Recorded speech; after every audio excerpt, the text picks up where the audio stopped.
तो आपका शिवाजी स्टडी 93 में बहुत बहुत स्वागत है। जैसा कि आप जानते हैं कि हमने जो है 2 से लेकर 7 तक भाज्यता के नियम को पढ़ा चुका हूँ। आज जो हमको पढ़ना है वो पढ़ना है 8 से भाज्य होने के नियम।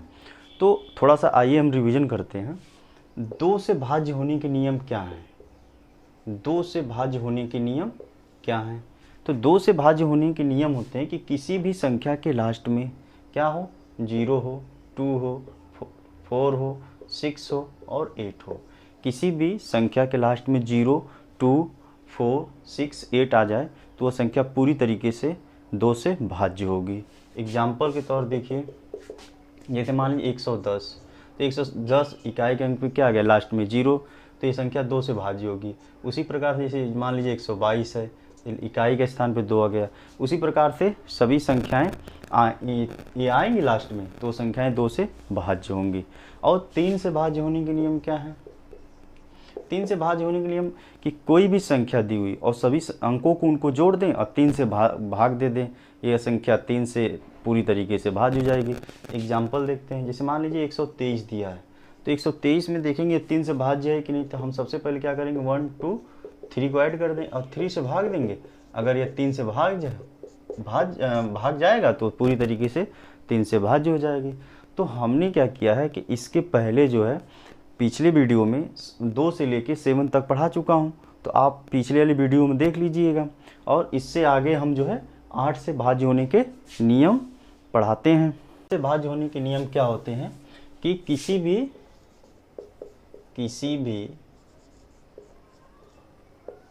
भी संख्या के इकाई, दहाई, सैकड़ा, किसी भी संख्या के इकाई, दहाई, सैकड़ा के अंक यदि 8 से भाज्य हैं तो वह संख्या 8 से पूर्ण रूप से विभाज्य होगी।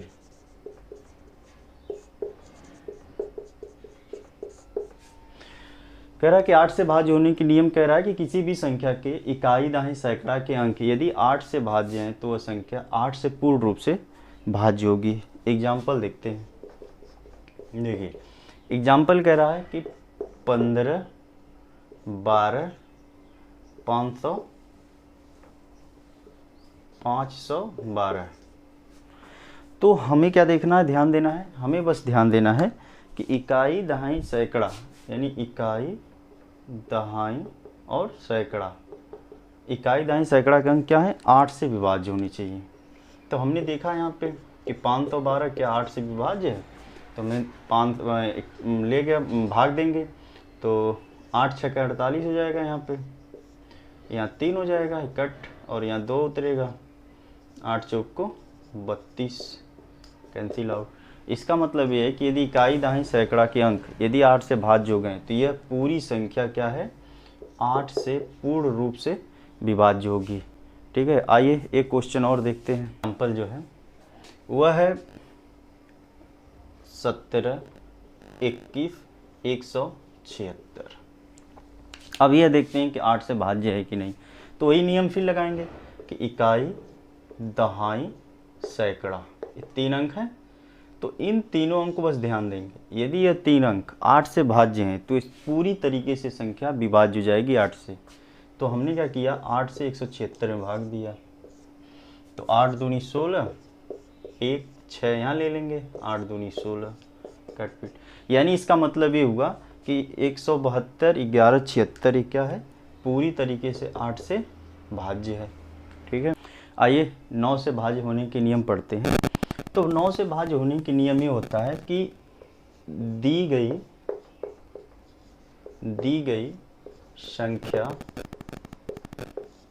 संख्या के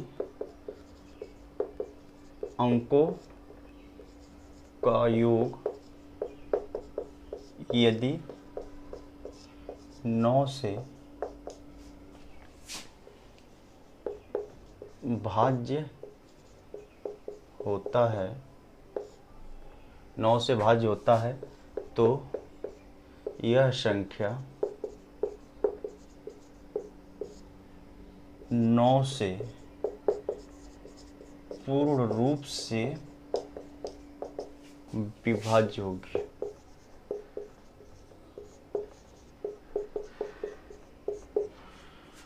ठीक है, दी गई संख्या के अंकों का योग यदि 9 से भाज्य है तो दी गई संख्या पूरी तरीके से 9 से भाज्य होगी। एग्जाम्पल देखते हैं, 1 2 3 4 5। यदि ये संख्या दी हुई है, यदि ये संख्या 9 से भाज्य हो जाती है तो 9 से दी हुई संख्या पूरी 9 से भाज्य हो जाएंगी। कहने का मतलब ये है कि जो संख्या दी, जैसे 1 + 2 + 3 + 4 + 5, अब ये 9 से अगर भाज्य है तो ये संख्या पूरी तरीके से 9 से भाज्य हो जाएगी। अब इसको देखते हैं, 3 3 6, 6 4 10, 10 5 15। अब 9 से यह भाज्य नहीं है तो इसका मतलब 12 34 5 ये 9 से भाज्य नहीं है। आइए अगला क्वेश्चन देखते हैं। है 98 37 45। ठीक है, अब ये देखते हैं क्या यह 9 से भाज्य होती है कि नहीं। तो हम लोग सबसे पहले ये करेंगे कि इन सभी अंकों को जोड़ के 9 से चेक करें भाज्य हो रहा है कि नहीं। तो 9 8 3 7 4 5, देखें 9 से भाज्य हो रहा है कि नहीं। तो 9 8 17, 17 3 20, 20 से 27, 27 4 31, 5 36 बटा 9। यह संख्या क्या है, पूरी तरीके 36 से भाज्य है।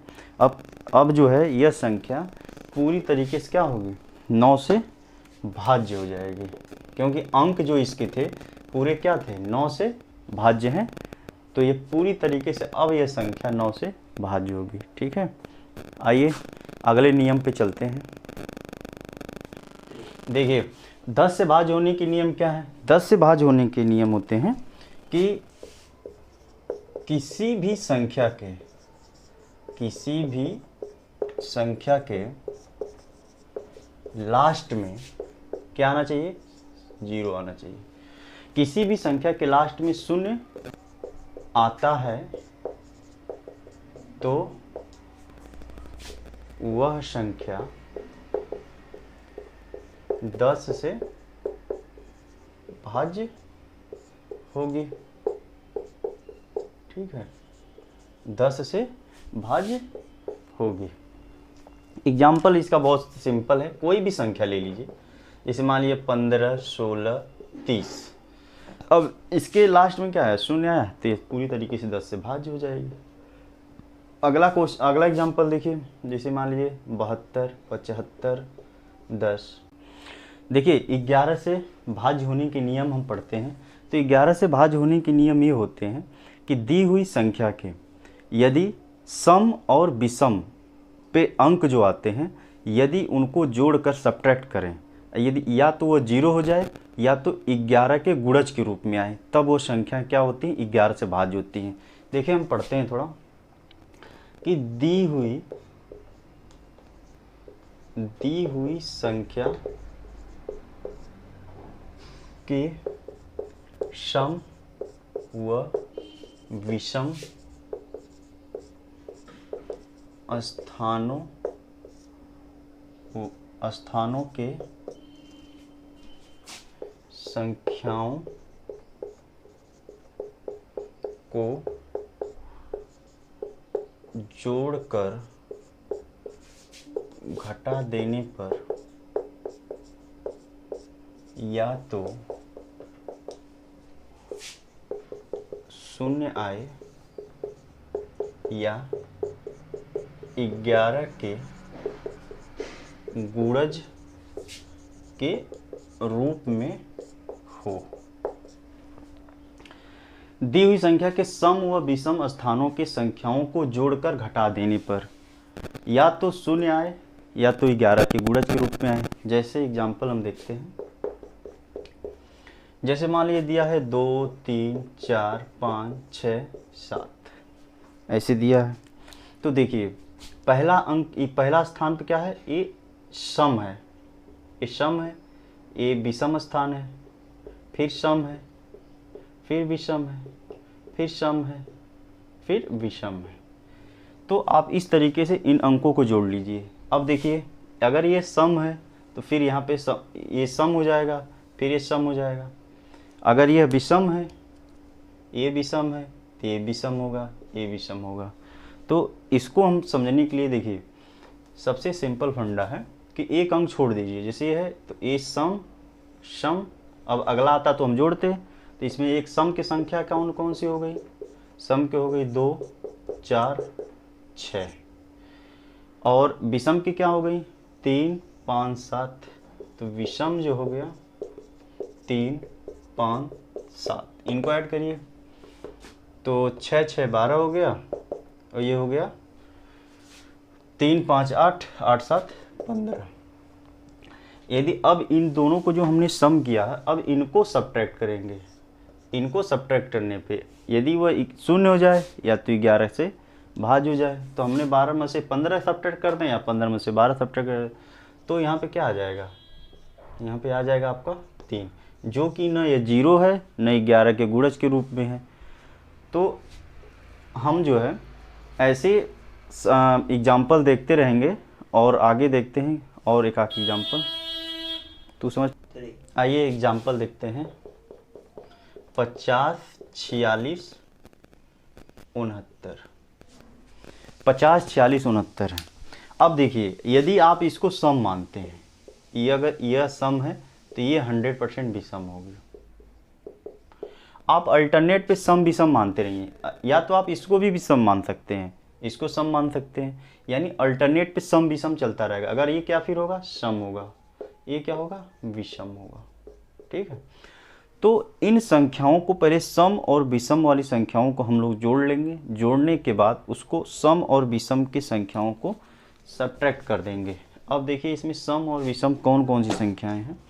अब देखिए ये हमने मान लिया इसको, ये सम है, ये सम है, सम है, तो हमने 5, 4, 6, ये है सम, सम अंक पे आने वाली संख्या, और विषम अंक पे आने वाली संख्या 0, 6, 9, ये विषम अंक पे आने वाली संख्याएं हैं।